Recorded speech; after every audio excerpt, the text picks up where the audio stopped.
And hey folks, me again, back again with another video. Today, this is the third and conclusion of my reaction to Metal Mythos Anthem.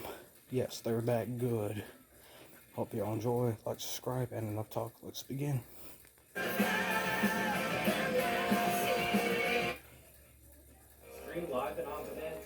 Sorry, had to turn my volume down just a hair. Yes, YouTube TV, I tried that before.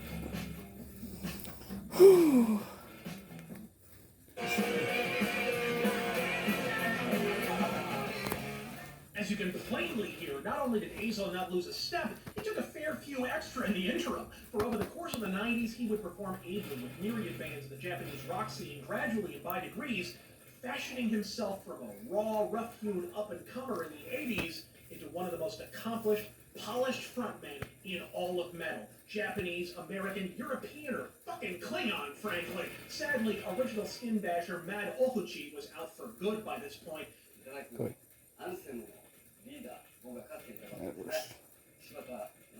As a guest.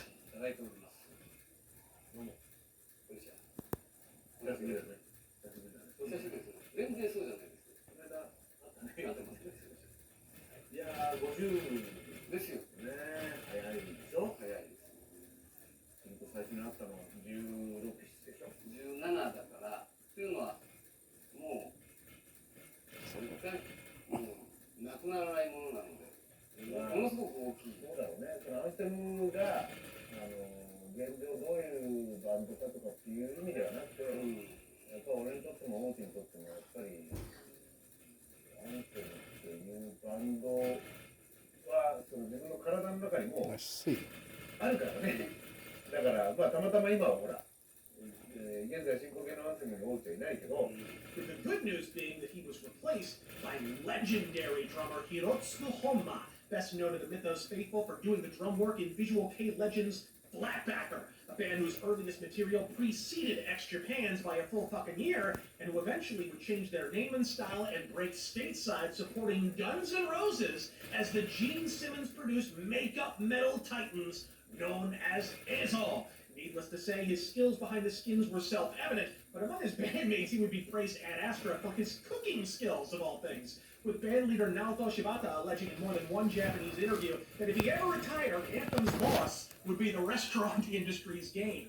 And speaking of ski, Naoto and returning guitarist Akio Shimizu had lost none of their songwriting chops over the course of the noctambulant 90s.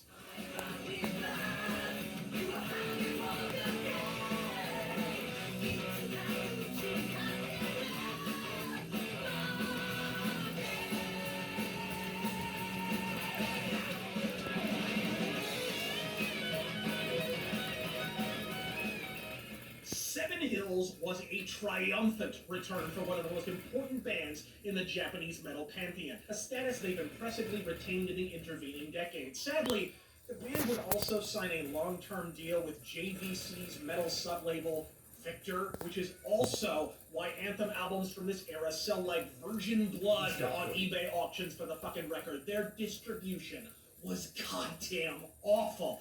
Then there's the fact that they are, without exception, excellent albums. Easy to sell something people know implicitly is fucking good. As over the years, the Anthem logo has become the Nintendo seal of quality in J-metal circles. But with Shimizu-san's already impressive six-string savagery only amplifying over the course of the 90s, Seven Hills also introduced a multi-album tradition, namely the superb and ultimately mandatory guitar-oriented instrumental track featured on literally every album fucking since.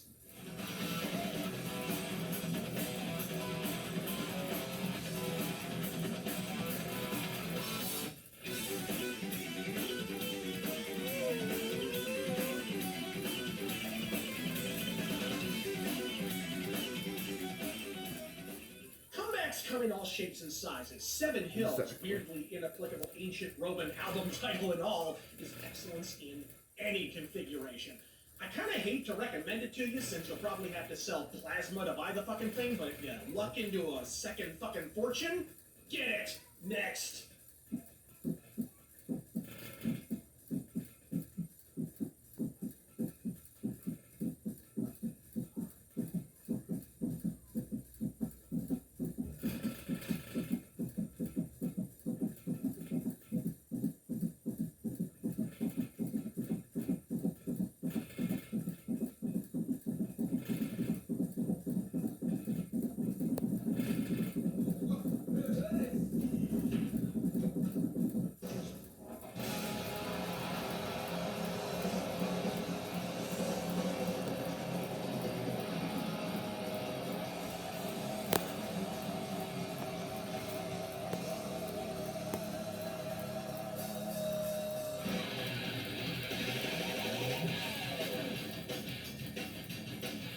some headbanging.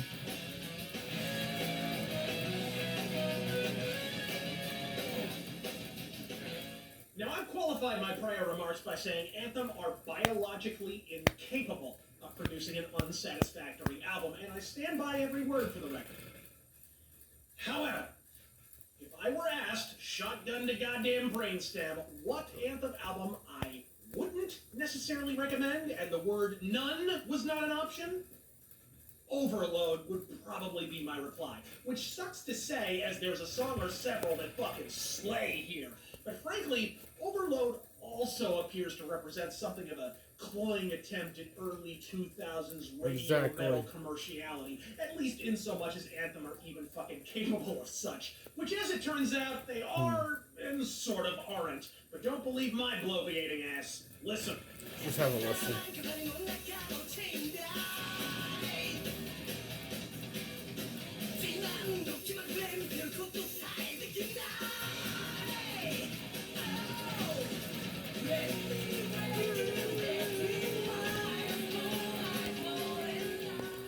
Not necessarily awful, but between the generic opening chumcraft and quasi-rapping lyrics, they're not so fucking much, my friends, which is a shame, really, as the album not only features perhaps the best cover art of at least the band's post-millennial output, but more than a few fucking superb tracks throughout.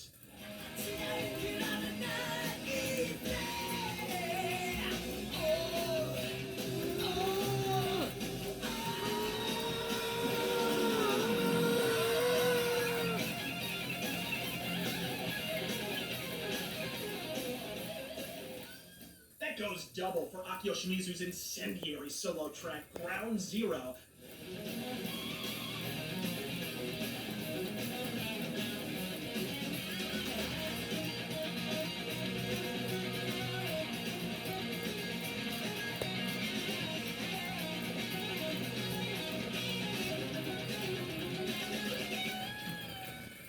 Bizarre incongruous attempts to darken a sound that already had a metric fucking shitload of light and shade. You're telling me Night Stalker wasn't dark enough without Azoproper and a languid fucking Limp Bizkit white boy rap at the end of every verse? Fuck the very fabric of that shit. It's not awful in an Anthem album yet that has been, but at times, this almost isn't an Anthem album either. Look, I get not one to degenerate into a feckless nostalgia fest for Old Spice stinking boomers. Believe me, no one sympathizes more. Look at Motley, one album in 15 fucking years crew. But there's something to be said for owning your sonic identity. And from the cringy early aughts rap metal duds to the bass-heavy, teeth-rattling production job, Overload, for whatever reason, is as close as Anthem have come to shedding precisely that. Fortunately for the Anthem faithful, an album would soon emerge on the horizon that would put any emerging naysayers square on their impossibly flat asses. Wait for it.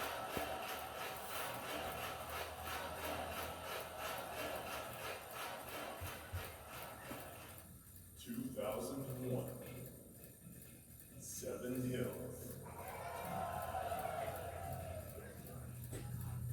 2002.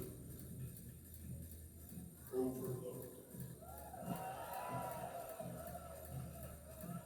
2004. Eternal Warrior.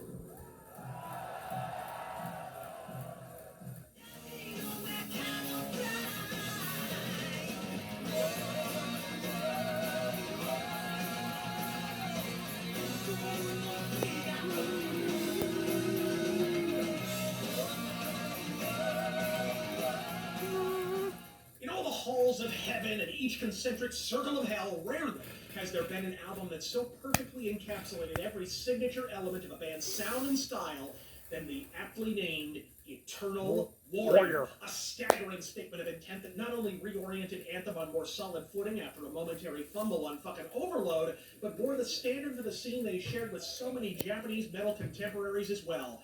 Far from full-blown nostalgia, Eternal Warrior pays transparent homage to the towering triumphs of decades past while leveling a piercing gaze at the present, namely the Euro power metal scene, lighting festivals of fire from Germany to goddamn Bulgaria in the late 90s and early aughts.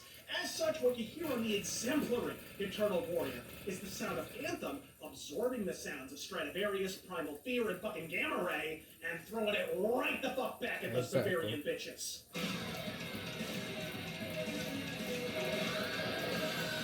And there you go.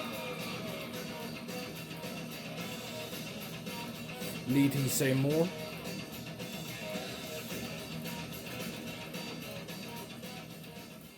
2004 was a fucking triumph for metal at large. From Motorhead's Inferno to the Judas Priest reunion, it was as if all of music simultaneously shoved the corduroy cake 90s back in the broom closet in a massive metallic exodus I like to call and stay out! And the result were some of the finest cuts of classic metal with a modern touch ever envisioned. And Anthem quietly released perhaps the finest of them fucking all. If they'd been known at all at the time, this doubtless would have been counted among the greats, and I say that with flat zero fucking exaggeration.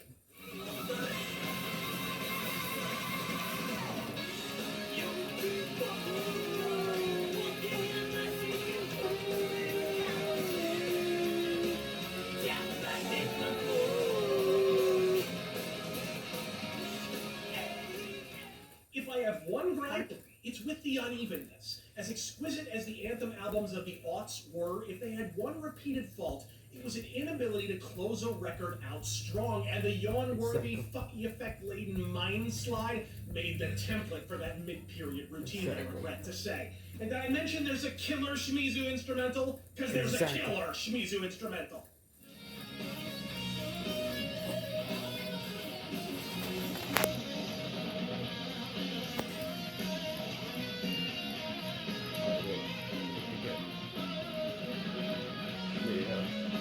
Stand or whatever you call it. But track order and balance are fucking not. The only true failing here was with the record company. JVC Victor are not only a laugh riot outside their native Japan, all but functionally fucking clueless as to how to market one of Japan's finest musical exports stateside, let alone in fucking Europe. Between copyright takedowns on YouTube and elsewhere and region-locked music videos, they appeared to place a premium on keeping it that way.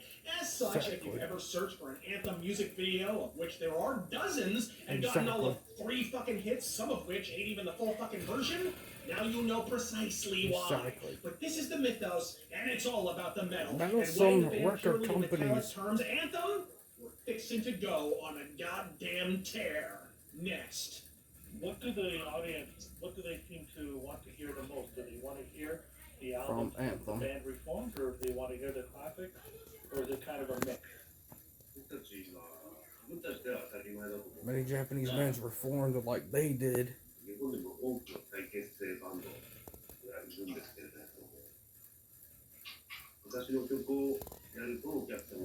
When all of them played their big hits or classic songs, the audience reacts positively.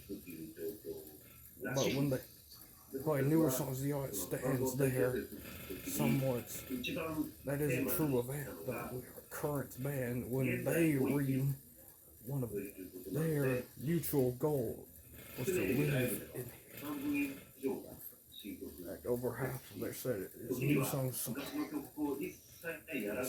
We play no classics at all. And at least according to journals in Japan, they're one classic metal band in the country that does that. They take great pride and separates them from the rest of the bands in Japan.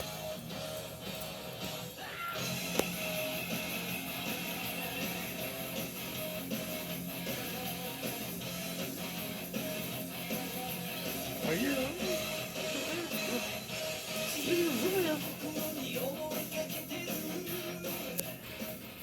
2005 was a celebratory time for Anthem, not merely because the Conquering Heroes were 3 albums deep into one of the greatest comebacks in heavy metal history, but also because 05 marked the 20th anniversary for the band, and boy did they celebrate in style. On bombs! Mad Hachi!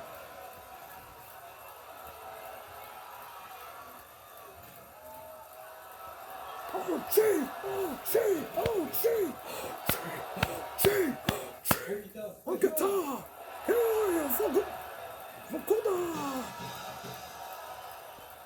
Welcome back. Or a reunion, especially. He's a Sakamoto!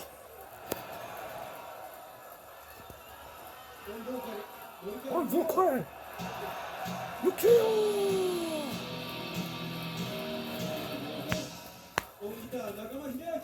Hideki Nakama! Sorry if I mispronounced that. Okita!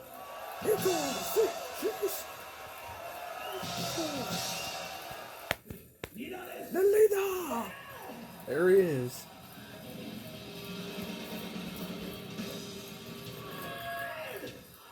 Let's do this!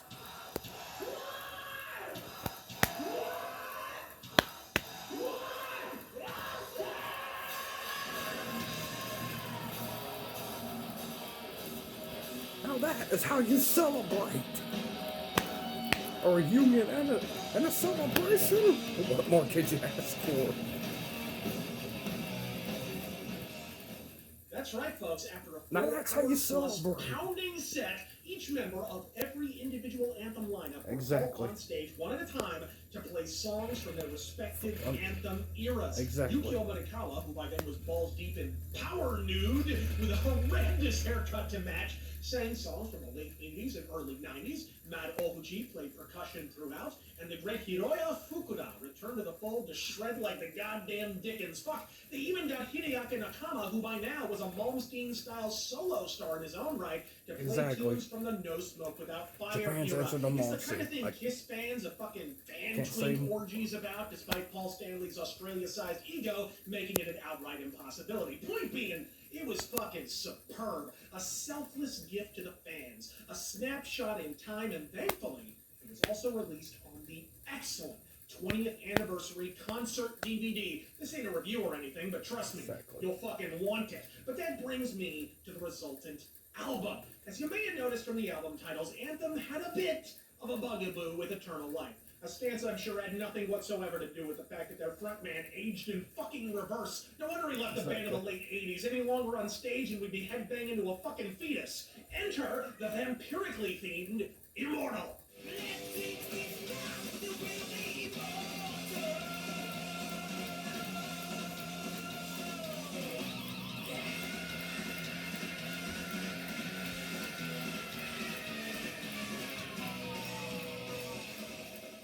The hooks are here, the production's just as great as Eternal Goddamn Warrior, but just a hair crunchier, even if I'd argue the songs aren't quite up to Warrior's seismic standard. But folks, when you're up against an album like that, what wouldn't seem like a step down? The true measure of Immortal is in how little ground it gives up in the process. And while I'd argue it still doesn't end on the strongest note, at least this time there's an effort to bury a few gleaming fucking gems on the later half of the album as well, such as the atmospheric anthem, Echoes in the Dark.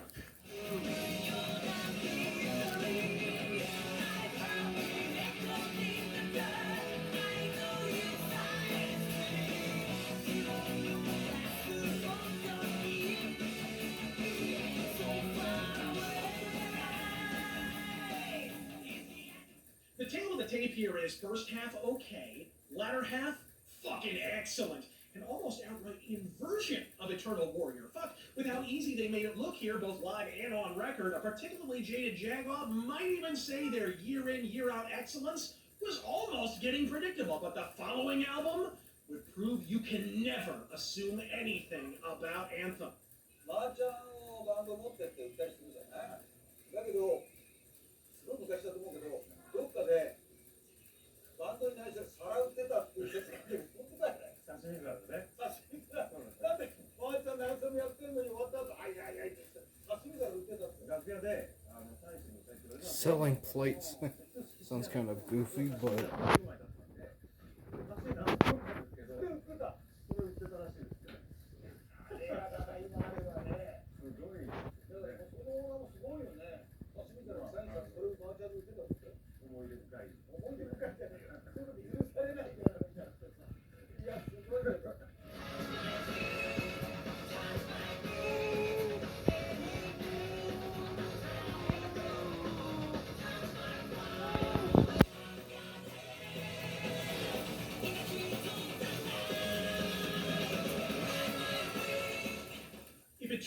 earlier teased the tip of the power metal pain. Black Empire was up to its stem in that slash. From the opening attack of the title track, you know exactly what this album's aiming to be, and it hits that mark with a bullseye. Considering what had influenced the band already were, Black Empire was a curious case of Anthem absorbing outright European power metal influences all around. And by influences, I mean there are times it sounds suspiciously similar to tunes by Stradivarius and the fucking like. But when Azovsky and Shimizu-san are shred banging away, it's impossible for it to sound like anything but Anthem. But with the added heaviness came a double ration of Limburger fucking cheese, namely in the form of a haunting but admittedly indulgent outright 80s monster ballad by the name of Walk Through the Night.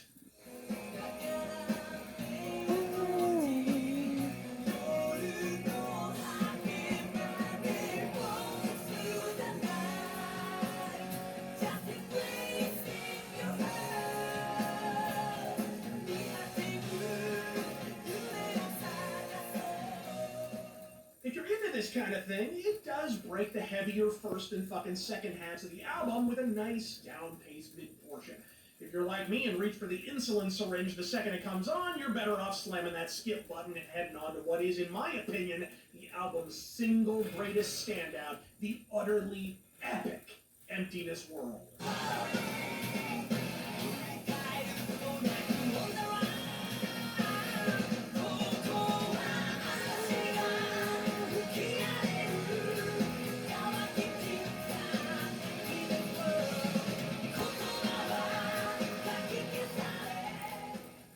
Anthem were way the fuck in the groove here, and as such, music magazines in Glorious Nippon began to speculate Eizo Sakamoto's divided time in Anthem and Animetal would present a distraction for him. Eizo silenced said doubts with extreme prejudice, stating on Facebook and to anyone at all who would listen that he was, quote, completely devoted to Anthem going forward, and putting a finer fucking point on it by breaking up Animetal outright, leaving 2006's Decade of Bravehearts as the band's final release to this day, and putting all eyes on Anthem. And the result, sadly, would be one of the few fumbles of their fucking career.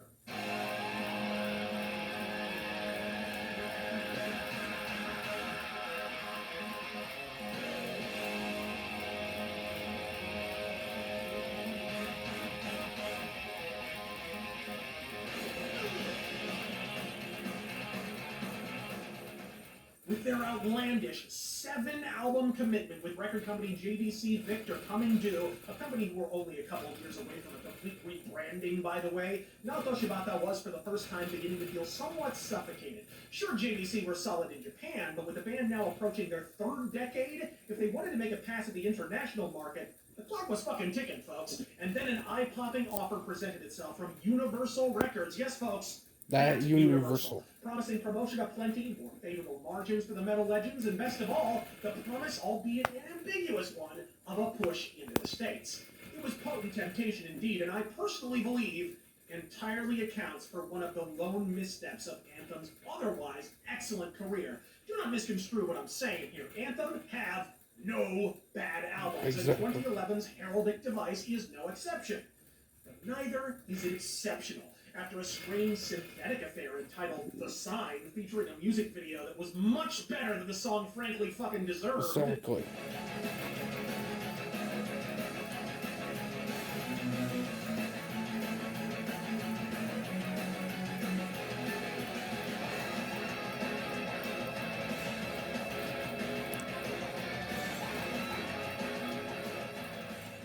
The remainder of the record is bog standard boomer metal. Not unlistenable, anything but awful, but uninspired and safe, and somewhat out of phase from the fucking stellar progression of the previous albums. As perhaps an indication of this fact, it also took longer than usual. A full 3-year gestation period, while preceding efforts had taken 2 at most. Either something simply wasn't working here, or Anthem had one eye on that Universal record contract and the other on the fucking exit sign. To make matters worse, the once reliable Hirotsuku Honma was feeling the effects of years behind the drum kit. not to mention extracurricular motorcycle injuries. Going back to a 2005 sabbatical to nurse a bum knee and a 2008 motorcycle spill that left him over a year in fucking recovery, nagging injuries were beginning to mount for the man, which upon reflection may account for the proliferation of down-pace hard rock that abounds on heraldic device. Don't get me wrong, he didn't phone it in. There's puddling and profound fucking moments here and there.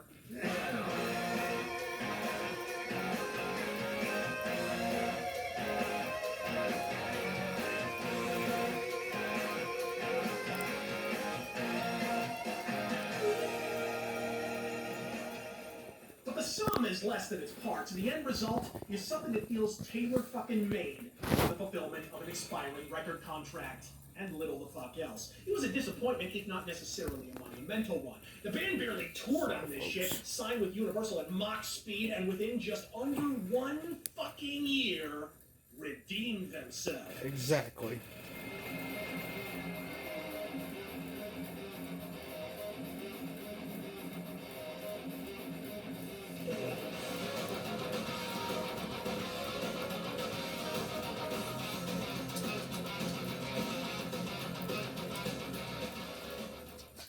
Glance at a recession of pummeling, monumental albums, each more convincing and unceasing than the last, the cracks in the reformed Anthem edifice were beginning to manifest at last. But if anyone wondered if Anthem's issues with record labels and an ailing drummer presaged a long-term decline, 2012's Burning Oath was their butt-fucking answer.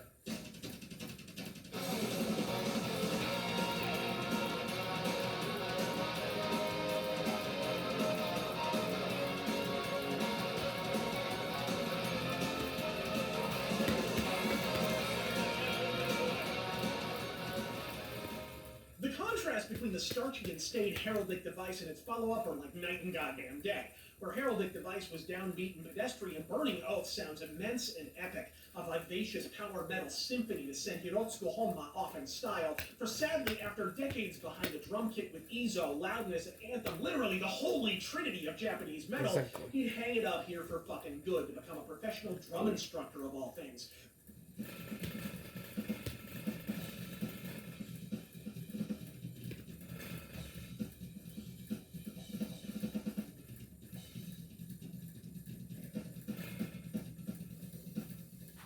Recording just one track on the entire album, the understandably slow Ghost in the Flame, before handing off all other drum duties to a kid decades his junior, Isamu Tamadu, who still sits on the Anthem drum stool to this very day, and bitch, did he bring it. The infusion of fresh fucking energy is evident on every second of the Burning Oath album. From the opening attack of Evil One to the infectious album closer Dance Alone, Burning Oath hurled Anthem into the 2010s with a style and swagger heraldic device unfortunately lacked at times. And they receive a further transfusion of fresh blood when legendary metal producer Roy Z of Judas Priest and Halford fame offered to spin the knobs for the fucking record. The result speaks for itself. Unfortunately for Anthem, that's a rare breed to find a producer to do right, but the band. Workload of cranking out dueling albums within 1 year of each other, all while playing the club circuit, changing record labels, immortal, eternally open-shirted scream machine Eizo Sakamoto would announce immediately after the tour for Burning Oath, with Animetal reunion rumors swirling and the incumbent band conflicts that presents, that he would amble on down the dusty trail for fucking good. 80年代はアンセムで、90年代はアニメタルで、ソロ活動を2000年から始めてね、今からこう30数年になりますね。特にソロに関しては坂本映像じゃなきゃできないようなね、歌謡曲テイストだったりとか、なんかこう興奮っていうのかな、右も左も分からないデビューしたアンセムだったから今までやってきたものの流れではないものにちょっと身を投じてみたいな。But don't cry for Sakamoto-san, Argentina, for not only would his Animetal cohorts hold him in good stead, this would lead to a brief but profitable stint slinging steaks for a restaurant by the name of Steak Ken.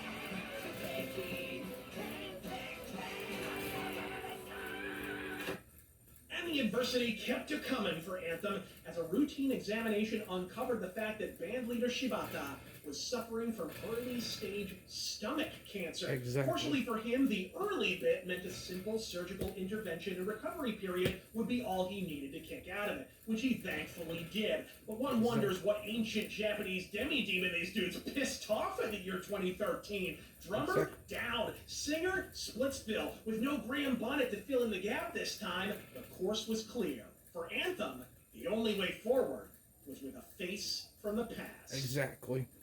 Blast from the past. My dog.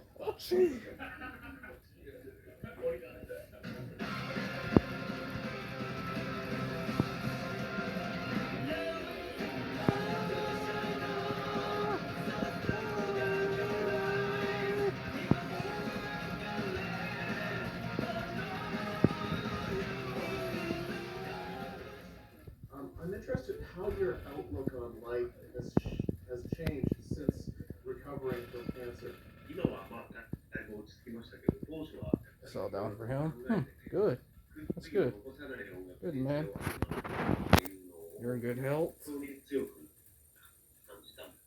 その結果がドラムとシンガーのメンバーにつながり、今のラインナップが完成した。Morikawa Kamas! Again.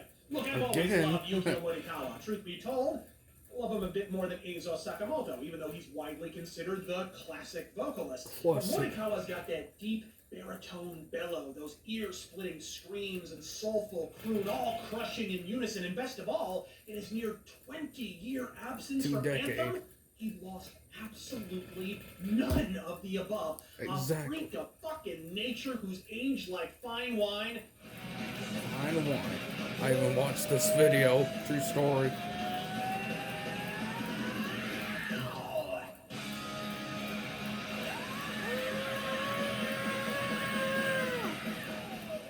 Give or take a Gavin DeGraw train conductor hat and some platform pixie boots. Dude's Asian and in his fucking 50s. Cut a brother a break, Exactly. will ya? To hear Anthem tell it, they've remained in orbit of one another in the years since the post-domestic booty dissolution. And yes, I only mention the name of that album because I'm mentally 5 years old and I find it endlessly fucking hilarious. Fuck you. So with the singer spots settled and Kamado working the tom-toms, we move to the music. For this is the Metal Mythos, and it's all about the shred craft.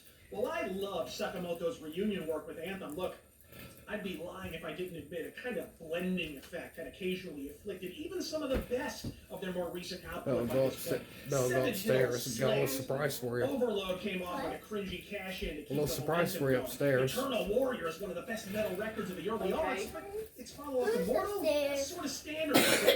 Addressing the beneath of Sakamoto and Hirotsuku Honma was one thing. But they craft a melodious You know that little album white to rival yellow sounds of superb begging 80s, early 90s output. The guess last time what? Yukio grabbed a mic and let her rip, emphatic fucking yes.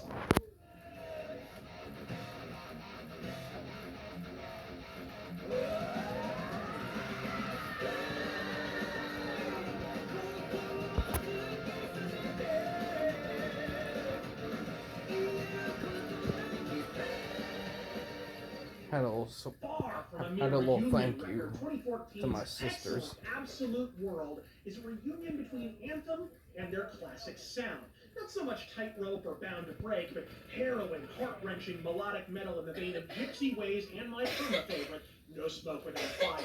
After years flirting with Euro power and straight-ahead hard rock, Absolute World serves as a righteous reminder that times may change and musicians may evolve. Exactly. It's the same anthem, different decade. Exactly. Same band, different decade. Shake it all about. Morikawa's contributions are myriad, but his Absolute World establishes once and for always, foremost among them, is the raw emotion he evokes by his strained delivery in the mournful refrains of songs like Love of Hell.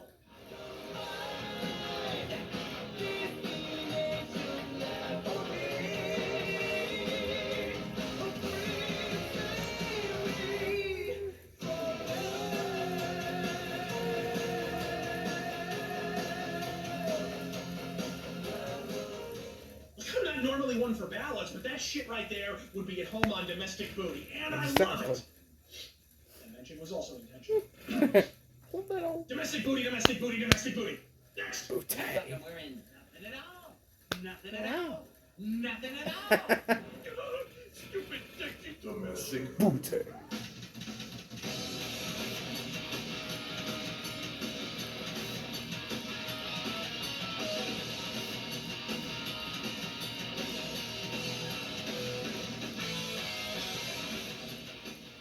After the untimely departure of a Japanese metal legend, only to be salvaged in the last second by the man who saved the day once before, the question was, could they keep the coup carousel humming long enough to crank out a worthy fucking follow-up? The answer, of course, fuck the fake suspense. It's Anthem. What do you fucking think? These Japanese turbo badasses couldn't crap out a bad album if they gave it Lady Gaga's producer, Miley Cyrus's engineer, and Cardi B's songwriter. All 2 titty fucking thousand of them. Leaning into the melodic metal stylings of the previous outing and spanning them right alongside the copious crunch of Akio Shimizu's guitar, held the album cover is even a slight stylistic callback to the visual style of Anthem's early 90s output, with a slight stylish sheen atop a magnificently metal affair. And to hear Naoto Shibata and the band's manager tell it, it was all down to axe slinger Akio Shimizu. まあ今回のそのエンブレードは、まあそのアルバム発売の時もちょっといろんなところで言ってましたけども、頑張ってます。曲作り任されて、しか感じながらね。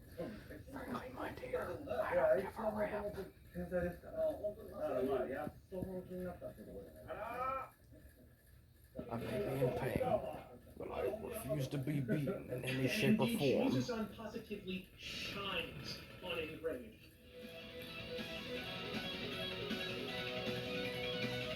Oh, he cusses a lot, and so does everybody else.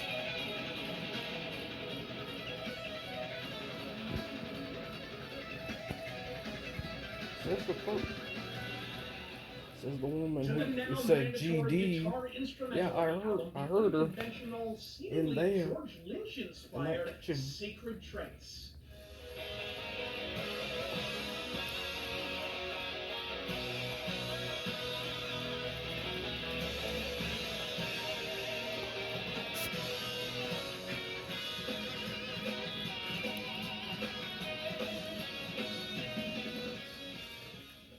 I don't think we could have made this album 30 years ago because we needed everybody to up the musicianship, the writing, everything, and I think that's what's happened. If y'all tried to do it back then, it would be a lot of band drama.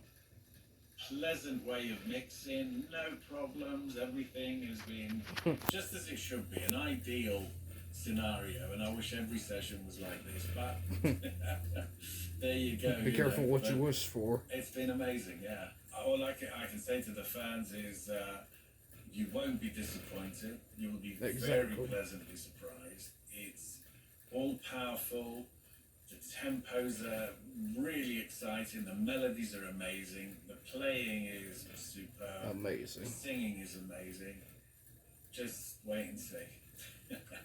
Morikawa's vocals cut through like crystal. Shibata's bass roars beneath the bottom of the mix, and even Tamado-san has got enough room to breathe on drums. Strangely enough, it probably begins with its weakest track, the Artery song being a more than respectable song in its own right, but a bit samey relative to recent efforts. From track 2 on, Engraved is goddamn great. But while Anthem's eternally faithful fans in Japan were primed and ready for more road work, the band's inexplicable obscurity in Europe and the States had been a sore spot since the band almost broke it big in the 80s. Exactly. And then, suddenly, after nearly Out of 4 nowhere. decades of peerless metal masterpieces, America came calling again.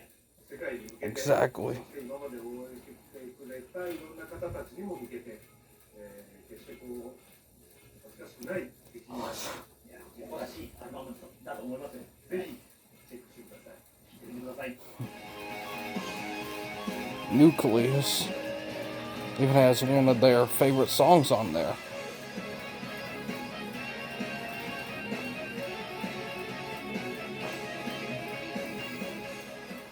Produced by Super Sweet Jens Bogren of Opeth enslaved in Symphony. Exactly.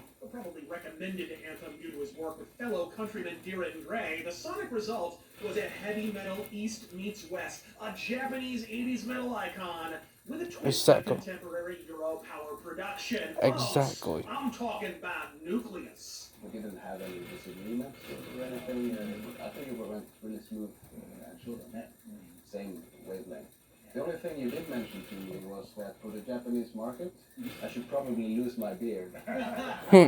Nucleus represents a transparent attempt to introduce the band to an all-new, but not really, but sort of kind of maybe market in Europe and the States that the band haven't explored since 1987, folks. Exactly. An all-English greatest hits package in the vein of 2000's heavy metal anthem, sans the almighty Graham Bonnet on vocals, and plus some actual fucking promotion for a change. Exactly. An effort for new and old alike, and if I'm honest, maybe slightly skewed toward the fucking new. If you're a neophyte to the Japanese Jagdpanzer in question and enjoy the odd power metal interlude on the side, you will love this fucking record. If you're a longtime Anthem aficionado, however, fuck it, you'll still love it, but the track selection may leave some fucking cold, and who knows? Maybe you fucking should. Heavy Metal Anthem already covered the 80s and 90s material, so it stands to reason that outside of just one song, the vast majority of the other material on this is from the last 20 years of Anthem output instead. Fortunately, that one song is the Savage single from your favorite, my favorite, the whole new audience's favorite. I know that big old jiggling domestic booty, bitch. I'm talking Use some Venom Strike.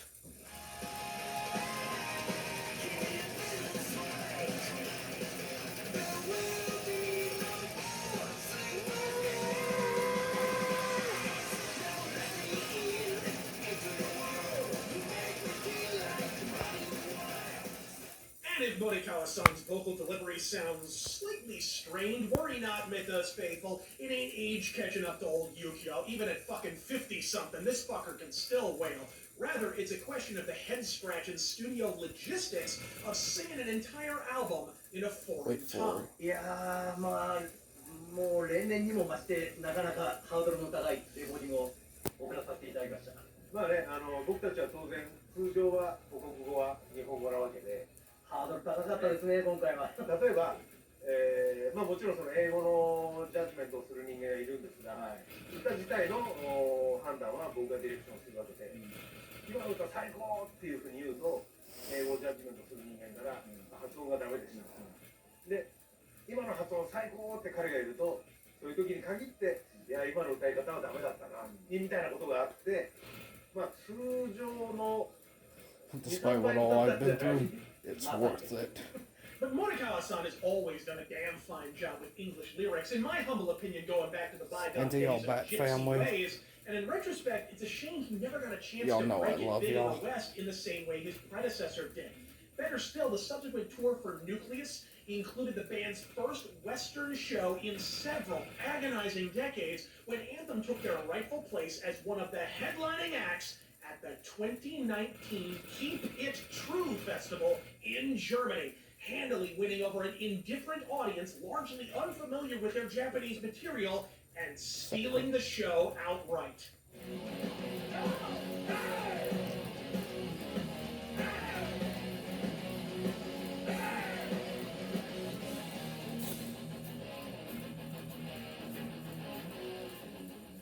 God willing, it won't be their last flirtation with Western audiences. American dates when, bitch? It's tight, it's well produced, and the ideal introduction to the superb, relevant, quasi-power metal mastery represented by the band's latter-day work. And after the cowardice and actually watched that video. Frankly, everyone else home for most of 2020, and a full fucking studio album in the offing in 2021, one wonders if Nuclear Blast will be given the same glorious treatment to the follow-up. Don't fuck it up, Nuclear Blast. The Anthem fanatics of the world are watching. And the future looks fucking bright indeed. Not only with the band themselves, but with the recently announced formation of a collaboration between original Anthem vocalist Eizo Sakamoto and original Anthem guitarist Hiroya Fukuda. Further announcements about which are scheduled to drop this very month. Eyes peeled, fellow Anthemites. That does it for this episode. If you've never heard of the... Anyway, folks, that concludes my longest reaction in history. In the years since I came out Hope y'all do enjoy the video. Like, subscribe, and I'll give you a Venom strike. And I'll see y'all next video.